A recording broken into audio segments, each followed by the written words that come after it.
Papel prensa y el papel de la prensa. Solicitada a las apuradas. Grosera metida de pata. A confesión de parte. En la apurada solicitada que publican hoy los dueños de Papel Prensa, Clarín y La Nación, hay un fragmento autoinculpatorio. Veamos. La postura de los diarios Clarín y La Nación. Una historia inventada para quedarse con Papel Prensa. Los accionistas privados de Papel Prensa venimos denunciando desde hace casi un año un plan del gobierno nacional para apoderarse de la compañía y controlar el papel para diarios, insumo esencial de la prensa libre. Controlar el papel es controlar la información. Controlar el papel es controlar la información. En sintonía perfecta con el torpe reconocimiento, hace 2 domingos, Mariano Grondona describía a un Héctor Mañeto penosamente jactancioso. Estuvimos reunidos algunas personas con Mañeto y él me dijo una cosa que yo le conté en la radio y la cuento ahora. Los diarios tienen un poder que no tenemos ni en la televisión ni en la radio, que es marcar la agenda. Usted abre La Nación, abre Clarín cada mañana y ahí está la agenda. Para muestra basta un botón. Y ayer Tiempo Argentino reflejaba la obsesiva embestida dominical de Héctor Mañeto. Tiempo Argentino, Clarín del domingo transformado en un gigantesco house organ de su grupo. Ayer el matutino aprovechó su día de mayor circulación para usar gran parte de la edición en defender los negocios del monopolio, aun aquellos cuestionados por problemas legales como su licencia de Fibertel y su control de Papel Prensa. Clarín. Alerta empresarial por la ofensiva kirchnerista. Fuerte alerta de los empresarios por la ofensiva kirchnerista. Entidades de consumidores a la justicia por el caso Fibertel. Avanza un proyecto de la oposición para frenar la embestida contra Fibertel. Fuerte presión del gobierno para convocar a empresarios a la Rosada. Noble Herrera. Aseguran que no existen demoras en la causa. El gobierno avanza en Papel Prensa para controlar la palabra impresa. Un chavismo tardío llega a la Argentina. Como reza el saber popular, a confesión de parte. Controlar el papel es controlar la información.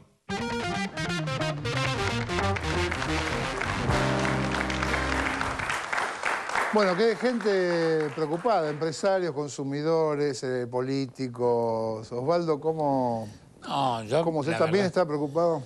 No, a mí lo que hemos vivido hoy es un día histórico, digamos, los que somos mayores sabemos que las grandes epopeyas necesitan este marco, ¿no? No hay epopeyas sin un discurso como medular, como hizo la Presidente, un discurso donde hizo docencia sobre el tema Papel Prensa y además lo que significa todo eso, que eso se agradece porque estamos cansados de discursos formales, arrebatos de palabras y no, digamos, eso es una cosa educativa, digamos. Y lo que hizo la Presidente, al margen de una decisión política importante, yo creo que hizo docencia con un tema doloroso para la sociedad, que lo va a vivir con curiosidad. Lo de Papel Prensa realmente es conmovedor cuando uno lo conoce, pero todo lo que se movió alrededor de la dictadura y el monopolio del papel y el silenciamiento de diversos sectores sociales en un genocidio están emparentados con la historia esta de Papel Prensa. Y por esa razón creo que es un día emocionante,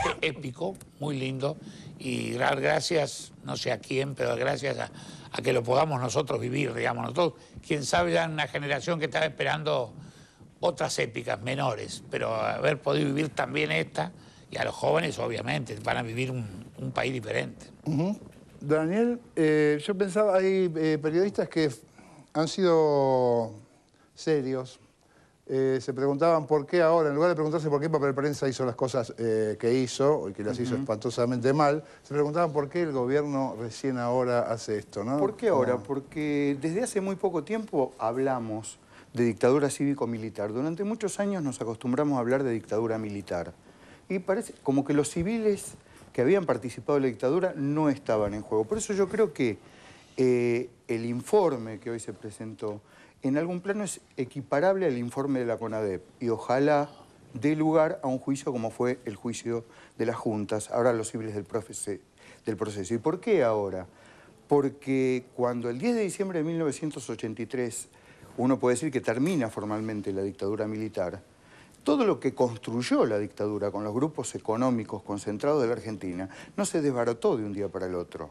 Demoró muchísimo más. Hizo falta decisión política y también un clima social para que esto pudiera hacerse ahora. Y comprensión, aparte, ¿no? Porque en un primer momento era más fácil entender que habían sido unos monstruos de botas y la sociedad civil era Exactamente, víctima. pero además porque, digamos, la parte civil de la dictadura siempre se escondió atrás de los uniformes. Claro, claro, le convenía.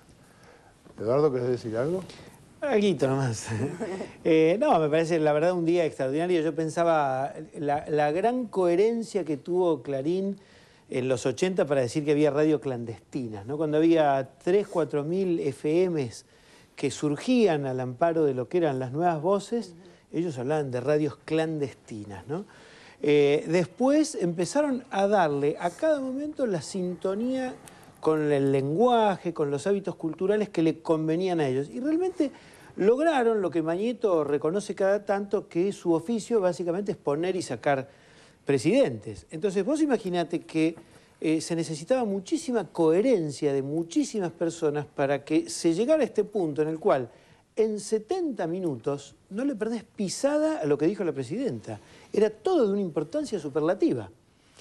Y a mí me interesó muchísimo el final, porque lo que ella contó con una rigurosidad y una docencia notables, a uno también le preguntaba, bueno, ¿y a dónde va a llegar esto? Porque a uno le repiqueté en los oídos el mensaje de Clarín, el Estado se quiere apropiar de esto. Sí. Y llegó a un punto extraordinario. En primer lugar, que esto va a darle vista al Procurador General del Tesoro, que es el jefe de los abogados del Estado, y al Secretario de Derechos Humanos, para que esto vaya a otro poder, que es el Poder Judicial. Y que en todo caso sea un juez, y en el proceso jurídico, quien vea las responsabilidades que se derivan de esto.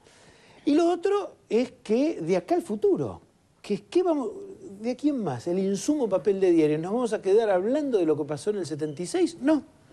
Transparencia para que todos los diarios accedan en igualdad de condiciones y en ese sentido un proyecto de ley aclarando. Ella dijo, nosotros estamos en minoría, lo mismo mandamos, y esto me parece extraordinario. Me parece que en realidad cuando uno defiende la verdad, naturalmente culmina en procesos de consolidación de democracia. Y esto me parece que cerró la tranquilidad que uno tenía de decir, bueno, si va a decir la verdad histórica, que ilumine también algo para el futuro. Porque, claro, la sensación que transmiten muchos o casi todos es que Néstor Kirchner se va a sentar arriba de los rollos de papel y te va a hacer a vos sí, a vos no, a vos te lo... A vos, claro. Eso no va a ser así.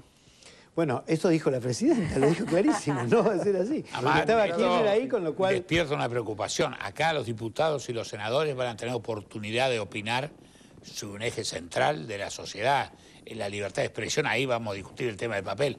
Es llevar a otro poder, además tiene la posibilidad en esa ley, ese proyecto de ley, de controlar a papel prensa, auditarla.